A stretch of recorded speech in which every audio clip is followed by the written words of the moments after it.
दोस्तों, अगर आपको भी चेन्नई और बेंगलुरु के बीच खेला गया महामुकाबला पसंद आया हो तो हमारी इस वीडियो को दिल से एक लाइक जरूर कीजिएगा। आज के वीडियो को लाइक टारगेट केवल 400 लाइक का है।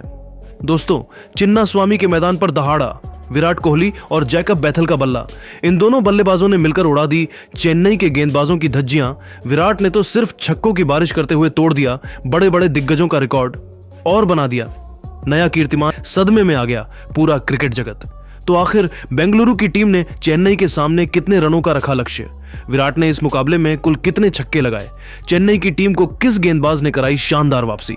दोनों टीमों के बीच रोंगटे खड़े कर देने वाले मुकाबले की पूरी हाईलाइट तो हम आपको इस वीडियो में जरूर दिखाएंगे। लेकिन उससे पहले आपको क्या लगता है, रोहित शर्मा और विराट कोहली में कौन है सबसे खतरनाक खिलाड़ी? आप खुद नीचे कमेंट करके जरूर बताइए। दोस्तों, आईपीएल इतिहास की दो सबसे मजबूत टीम चेन्नई और बेंगलुरु एक दूसरे के आमने सामने एम चिन्नास्वामी स्टेडियम में हुई। इस मुकाबले में सिक्का उछाला गया तो टॉस के बॉस बने चेन्नई के कप्तान महेंद्र सिंह धोनी, लेकिन उन्होंने विराट की पलटन को बल्लेबाजी करने के लिए आमंत्रित किया। बेंगलुरु की टीम को यह मुकाबला जीतना बेहद जरूरी था। वहीं चेन्नई की टीम अपनी लाज बचाने के लिए मैदान पर उतरी थी। सबसे ओपनिंग की शुरुआत करने के लिए मैदान पर एक नई जोड़ी विराट कोहली के साथ जैकब बैथल आए। वहीं चेन्नई की तरफ से पहले ओवर लेकर आए रफ्तार के सौदागर खलील अहमद। इनका स्वागत जैकब बैथल ने तीसरी गेंद पर शानदार चौका लगाकर किया। उसके बाद चौथी गेंद को भी उन्होंने चौके में तब्दील कर दिया और फिर पांचवीं गेंद पर एक और चौका जड़कर खलील अहमद की जमकर कुटाई कर दी और अपनी टीम को पहले ओवर में ही 13 रनों तक पहुंचा दिया। वहीं चेन्नई की तरफ से दूसरा ओवर लेकर आए अंशुल कंबोज। बेहतरीन गेंदबाजी का नजारा दिखाए बल्लेबाजों को खूब परेशान किया, एक एक रनों के लिए तरसा दिया और इस ओवर में उन्होंने केवल 3 रन खर्च किए। 2 ओवर में बेंगलुरु का स्कोर केवल 16 रन बन पाया। तीसरे ओवर में विकेट की तलाश में गेंदबाजी करने आए एक बार फिर खलील अहमद, लेकिन इनका स्वागत दूसरी ही गेंद पर जैकब बैथल ने खतरनाक छक्का लगाकर किया और अपने टीम के स्कोर को तेजी से आगे बढ़ाया। उसके बाद विराट कोहली ने भी पांचवीं गेंद पर छक्का जड़ दिया और खलील अहमद की जमकर कुटाई कर दी। उसके बाद अंतिम गेंद पर भी कोहली ने छक्का जड़कर इस ओवर से 18 रन बटोर लिया और अपनी टीम को 3 ओवर में ही 35 रनों तक पहुंचा दिया। दोनों बल्लेबाज खतरनाक फॉर्म में दिखाई दे रहे थे। चेन्नई के हर गेंदबाजों को अच्छे से डोमिनेट कर रहे थे और रन बटोर रहे थे। चेन्नई के कप्तान महेंद्र सिंह धोनी को लगातार विकेट की तलाश थी। चौथे ओवर में गेंदबाजी करने के लिए एक बार फिर अंशुल कंबोज को बुलाया, लेकिन इस बार इनका स्वागत जैकब बैथल ने पहले ही गेंद पर शानदार चौका लगाकर किया और फिर अंतिम गेंद पर कोहली ने भी चौका जड़कर अपनी टीम के स्कोर को रॉकेट के रफ्तार की तरह आगे बढ़ाया और 4 ओवर में 46 रनों तक पहुंचा दिया। 5वें ओवर में चेन्नई के कप्तान महेंद्र सिंह धोनी ने गेंदबाजी में सबसे बड़ा बदलाव किया और इस बार फिरकी के जादूगर नूर अहमद को बुलाया, लेकिन उनकी उम्मीदों पर पानी फेरते हुए जैकब बैथल ने तीसरी गेंद को चौके में तब्दील कर दिया और फिर चौथी गेंद पर खतरनाक छक्का जड़ दिया। चेन्नई के गेंदबाज विकेट लेने में पूरी तरह से असफल दिख रहे थे। बेंगलुरु की टीम मैच में पूरी तरह से हावी हो चुकी थी। वहीं चेन्नई इस मुकाबले में पीछे होती हुई नजर आ रही थी। नूर अहमद के अंतिम गेंद पर भी जैकब बैथल ने चौका जड़कर इस ओवर से 14 रन बटोर ली और अपनी टीम को 5 ओवर में ही 60 रनों तक पहुंचा दिया। बेंगलुरु का स्कोर रुकने का नाम नहीं ले रहा था। यह दोनों बल्लेबाज खतरनाक फॉर्म में नजर आ रहे थे। चेन्नई के हर गेंदबाजों की धज्जियां उड़ा रहे थे। चेन्नई की तरफ से पावर प्ले का अंतिम ओवर लेकर आए एक बार फिर अंशुल कंबोज, लेकिन इस बार इनका स्वागत विराट कोहली ने पहले ही गेंद पर खतरनाक छक्का लगाकर किया और फिर दूसरी गेंद पर शानदार चौका जड़ दिया। लेकिन उसके बाद अंशुल कंबोज ने शानदार वापसी की खतरनाक गेंदबाजी का नजारा दिखाया। इस ओवर में उन्होंने केवल 11 रन खर्च किए। बेंगलुरु का स्कोर पावर प्ले के 6 ओवर में केवल 71 रन बन पाया, लेकिन चेन्नई के गेंदबाजों को अभी भी वापसी करने के लिए विकेट की तलाश थी। गेंदबाज विकेट लेने में असफल नजर आ रहे थे। महेंद्र सिंह धोनी ने पावर प्ले के बाद 7वें ओवर में एक बार फिर गेंदबाजी में सबसे बड़ा बदलाव किया और इस बार उन्होंने सबसे भरोसेमंद स्पिनर गेंदबाज रविंद्र जडेजा को बुलाया और रविंद्र जडेजा ने इस ओवर में चेन्नई को वापसी करने की पूरी कोशिश की। बल्लेबाजों को पूरी तरह से जकड़ कर रखा, एक एक रनों के लिए तरसा दिया। इस ओवर में दोनों बल्लेबाज केवल 2 रन बना सके और 7 ओवर में बेंगलुरु का स्कोर केवल 73 रन बन पाया। 8वीं ओवर में धोनी ने एक बार फिर नई चाल चली और इस बार गेंदबाजी करने के लिए सैम करन को बुलाया, लेकिन इनका स्वागत पहले ही गेंद पर जैकब बैथल ने शानदार चौका लगाकर किया और अपनी टीम के स्कोर को रॉकेट के रफ्तार की तरह आगे बढ़ाया। महेंद्र सिंह धोनी भी इन दोनों की बल्लेबाजी देखकर हैरान और परेशान हो चुके थे। उन्हें लगातार विकेट की तलाश थी। चेन्नई को मैच में बने रहने के लिए वापसी करना बेहद जरूरी था, लेकिन 5वीं गेंद पर विराट कोहली ने थप्पड़ की तरह खतरनाक छक्का जड़ दिया और अपनी टीम को 8 ओवर में ही 87 रनों तक पहुंचा दिया। चेन्नई की तरफ से 9 ओवर लेकर आए एक बार फिर विकेट की तलाश में रविंद्र जडेजा, लेकिन इनका स्वागत जैकब बैथल ने दूसरी गेंद पर खतरनाक चौका लगाकर किया और अपना अर्धशतक पूरा किया। लेकिन उसके बाद जडेजा ने शानदार गेंदबाजी की और इस ओवर में केवल 7 रन खर्च किए 9 ओवर में बेंगलुरु का स्कोर 94 रन बन गया। इन दोनों खिलाड़ियों के बीच एक अच्छी साझेदारी पनपत्ती हुई दिखाई दे रही थी। बेंगलुरु की टीम लंबे स्कोर की तरफ बढ़ रही थी। धोनी ने 10वीं ओवर में एक बार फिर गेंदबाजी में बदलाव किया और इस बार मतिसा पथिराना को बुलाया और वह शानदार गेंदबाजी कर रहे थे, बल्लेबाजों को खूब परेशान कर रहे थे और इसी का फायदा उठाते हुए उन्होंने 5वीं गेंद पर जैकब बैथल को पवेलियन का रास्ता दिखाकर अपनी टीम को पहली सफलता 97 रनों के स्कोर पर दिला दी। जैकब बैथल अपनी टीम के लिए 33 गेंद पर 55 रन बनाकर पेवेलियन लौट गए, लेकिन विराट कोहली अभी भी मैदान पर टिके हुए थे। उनके साथ देने के लिए अब नए बल्लेबाज खुद देवदत्त पादिक्कल आ चुके थे। 10 ओवर में बेंगलुरु का स्कोर 97 रन 1 विकेट पर बन चुका था। 11वें ओवर में गेंदबाजी करने आए रविंद्र जडेजा, लेकिन इनका स्वागत विराट कोहली ने पहले ही गेंद पर खतरनाक छक्का लगाकर किया और अपने अर्धशतक की तरफ बढ़ गए और फिर कोहली ने 5वीं गेंद पर भी चौका जड़कर अपना अर्धशतक केवल 29 गेंद में ठोक दिया। उसके बाद अंतिम गेंद पर भी चौका जड़कर जडेजा की जमकर कुटाई कर दी और इस ओवर से 17 रन बटोरकर अपनी टीम को 11 ओवर में 114 रनों तक पहुंचा दिया। 12वें ओवर में चेन्नई की तरफ से गेंदबाजी करने आए एक बार फिर सैम करन। इनका भी स्वागत विराट कोहली ने दूसरी गेंद पर चौका लगाकर किया, लेकिन 5वीं गेंद पर सैम करन ने विराट कोहली को खलील अहमद के हाथों कैच पकड़वाकर पवेलियन का रास्ता दिखा दिया और अपनी टीम बेंगलुरु को 121 रनों के स्कोर पर दूसरी सफलता दिलाई। विराट कोहली अपनी टीम के लिए 33 गेंद पर 62 रनों की लाजवाब पारी खेलकर पवेलियन लौट गए, लेकिन अब मैदान पर खुद कप्तान रजत पाटीदार आ चुके थे। 12 ओवर में बेंगलुरु का स्कोर 122 रन 2 विकेट पर बन चुका था। इन दोनों खिलाड़ियों के कंधों पर टीम की पूरी जिम्मेदारी आ चुकी थी। चेन्नई की टीम धीरे धीरे मैच में वापसी करती हुई नजर आ रही थी।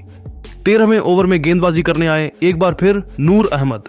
इनका स्वागत पहले ही गेंद पर रजत पाटीदार ने शानदार चौका लगाकर किया, लेकिन उसके बाद नूर अहमद ने जबरदस्त वापसी की और इस ओवर में उन्होंने केवल 6 रन खर्च किए। 13 ओवर में बेंगलुरु का स्कोर केवल 128 रन बन पाया। चेन्नई की टीम मैच में धीरे धीरे वापसी करती हुई नजर आ रही थी। वही रजत पाटीदार और देवदत्त पौडिकल अपनी टीम के लिए धीरे धीरे रन बटोर रहे थे। 14वें ओवर में एक बार फिर विकेट की तलाश में गेंदबाजी करने आए सैम करन, लेकिन इनका स्वागत देवदत्त पौडिकल ने तीसरी गेंद पर शानदार चौका लगाकर किया और फिर चौथी गेंद को छक्के में डिपॉजिट कर सैम करन की जमकर कुटाई कर दी और अपने टीम को 14 ओवर में 140 रनों तक इन दोनों बल्लेबाजों ने मिलकर पहुंचा दिया। चेन्नई की तरफ से 15वें ओवर में गेंदबाजी करने आए नूर अहमद। इस ओवर में उन्होंने शानदार गेंदबाजी की और केवल 4 रन खर्च किए। 15 ओवर में बेंगलुरु का स्कोर 144 रन बन पाया। 16वें ओवर में गेंदबाजी करने आए एक बार फिर विकेट की तलाश में मतिसा पथिराना और आते ही पहली गेंद पर देवदत्त पौडिकल को जडेजा के हाथों कैच पकड़वाकर पवेलियन का रास्ता दिखा दिया और अपनी टीम को तीसरी सफलता 144 रनों के स्कोर पर दिला दी। देवदत्त अपनी टीम के लिए 15 गेंद पर 17 रन बनाकर पेवेलियन लौट गए, लेकिन कप्तान रजत पाटीदार अभी भी मैदान पर टिके हुए थे। उनके साथ देने के लिए अब नए बल्लेबाज जितेश शर्मा आ चुके थे। इन दोनों खिलाड़ियों के कंधों पर टीम की पूरी जिम्मेदारी टिकी हुई थी। जितेश नहीं आते ही चौका जड़कर अपनी टीम को 16 ओवर में 151 रनों तक पहुंचाया और अपना खाता खोला। 17वें ओवर में गेंदबाजी करने आए नूर अहमद शानदार गेंदबाजी कर रहे थे और 5वीं गेंद पर जितेश शर्मा को पवेलियन भेजकर अपनी टीम को चौथी सफलता 154 रनों के स्कोर पर दिला दी। जितेश अपनी टीम के लिए केवल 7 रन बनाकर पवेलियन लौट गए, लेकिन रजत पाटीदार अभी भी मैदान पर टिके हुए थे। उनके साथ देने के लिए अब टीम डेविड आ चुके थे। 17 ओवर में बेंगलुरु का स्कोर 154 रन बन पाया। 18वें ओवर में गेंदबाजी करने आए एक बार फिर विकेट की तलाश में मतिसा पथिराना। इस ओवर में भी उन्होंने बेहतरीन गेंदबाजी की बल्लेबाजों को खूब परेशान किया और इसी का फायदा उठाते हुए चौथी गेंद पर रजत पाटीदार को पवेलियन का रास्ता दिखाकर बेंगलुरु की कमर तोड़ दी। 157 दिनों के स्कोर पर बेंगलुरु को 5वां झटका लग गया। रजत पाटीदार अपनी टीम के लिए केवल 11 रन बनाकर पेवेलियन लौट गए, लेकिन टीम डेविड अभी भी मैदान पर टिके हुए थे। उनके साथ देने के लिए अब रोमारियो शेफर्ड आ चुके थे। इन दोनों ने मिलकर अपनी टीम को 18 ओवर में 159 रनों तक पहुंचाया। 19वें ओवर में गेंदबाजी करने आए खलील अहमद, लेकिन इनका स्वागत पहले ही गेंद पर 2 रोमारियो शेफर्ड ने छक्का लगाकर किया और फिर दूसरी गेंद को भी छक्के में तब्दील कर दिया और फिर तीसरी गेंद पर चौका जड़कर खलील अहमद की कुटाई कर दी।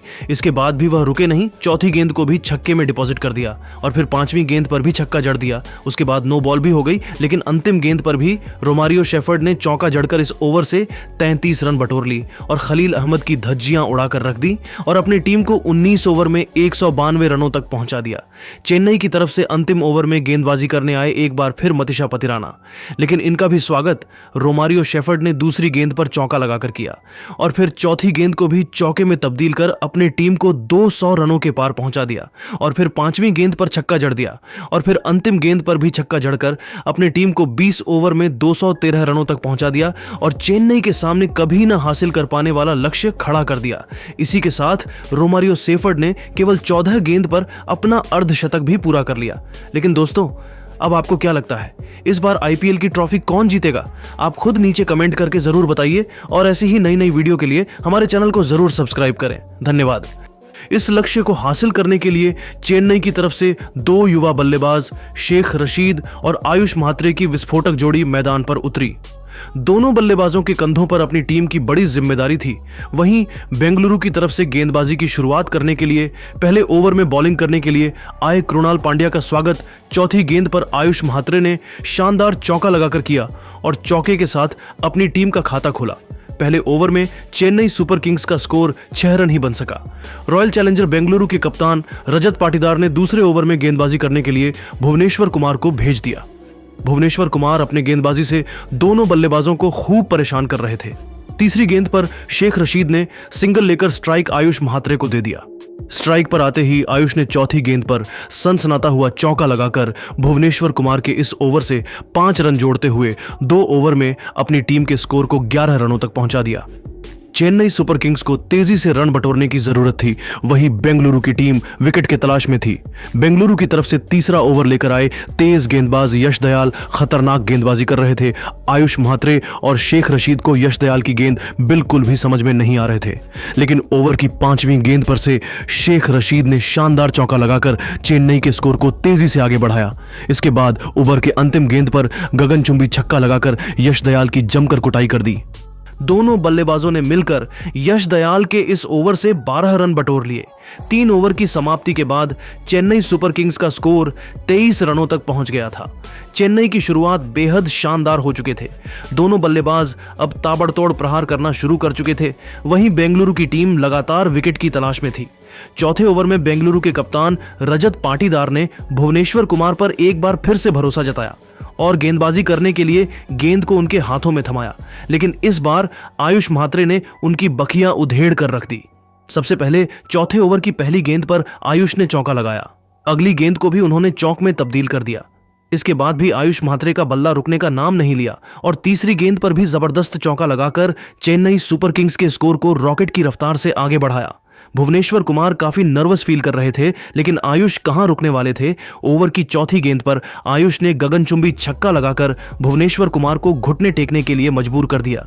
इसके बाद भी आयुष का तूफान जारी रहा और ओवर की अंतिम 2 गेंदों पर भी 2 ताबड़तोड़ चौके लगाकर भुवनेश्वर कुमार को खून के आंसू रोने के लिए मजबूर कर दिया।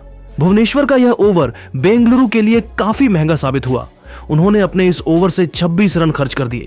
चौकों और छक्कों की बारिश करते हुए आयुष ने तेजी से रन बटोरते हुए चेन्नई के स्कोर को 49 रनों तक पहुंचा दिया। चेन्नई का स्कोर रॉकेट की रफ्तार से आगे बढ़ रहा था। वहीं बेंगलुरु की टीम को इस मुकाबले में बने रहने के लिए लगातार विकेट की तलाश थी। बेंगलुरु के कप्तान रजत पाटीदार ने 5वें ओवर में विकेट की तलाश में गेंदबाजी करने के लिए कृणाल पांड्या को भेज दिया। अपनी गेंदबाजी से कृणाल दोनों बल्लेबाजों को चकमा दे रहे थे। तभी इसी का फायदा उठाते हुए उन्होंने तीसरी गेंद पर शेख रशीद को रोमारियो शेफर्ड के हाथों के पकड़वाकर 51 रनों के स्कोर पर अपनी टीम को पहली सफलता दिला डाली। शेख रशीद सिर्फ 11 रन बनाकर बेहद निराश मन से वापस लौट गए, लेकिन आयुष म्हात्रे अभी भी मैदान पर डटे हुए थे और उनका साथ देने के लिए सैम करन बल्लेबाजी करने के लिए उतरे। सैम करन के चेहरे पर विकेट गिरने का दबाव बिल्कुल भी नहीं दिख रहा था और आते ही उन्होंने शानदार चौका लगा दिया। 5 ओवर की समाप्ति के बाद चेन्नई सुपर किंग्स का स्कोर एक विकेट के नुकसान पर 57 रनों तक पहुंच गया था।